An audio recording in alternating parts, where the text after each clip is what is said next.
মহিষা দলের 249 বছরের ঐতিহ্যবাহী রথযাত্রা উৎসব ভারতের একমাত্র কাঠের রথে ইতিহাস ও ভক্তির সম্মেলন।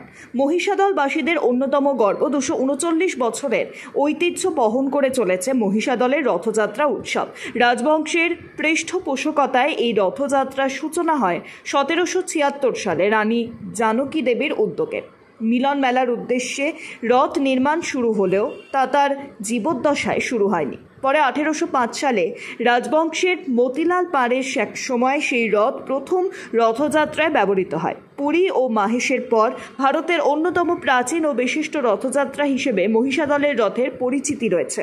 সবচেয়ে উল্লেখযোগ্য বিষয়, এটি ভারতের একমাত্র সম্পূর্ণ কাঠের তৈরি রথ যা মদন গোপাল জিউয়ের রথ নামে খ্যাত।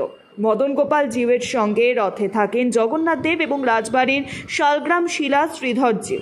রথের নকশা ও গঠনশৈলীও এক কথায় অনন্য। প্রথম দিকে রথে ছিলেন 17টি চূড়া, বর্তমানে তা কমে দাঁড়িয়েছে 13তে। আর এই বিশাল কাঠের রথটির উচ্চতা প্রায় 55 ফুট, তবে কলস ও ধ্বজা বসানোর পরে তা 70 ফুটেরও বেশি হয়ে দাঁড়ায়। রথে রয়েছে লোহার পাত দিয়ে মোড়া 34টি চাকা, যা প্রতিটির উচ্চতা 4 ফুট, বেদ 8 ইঞ্চি এবং পরিধি প্রায় 12 ফুট। প্রথম রথ নির্মাণে খরচ হয়েছিল প্রায় 64,000 টাকা, যা সেই সময়কার হিসেবে বিশাল অঙ্ক।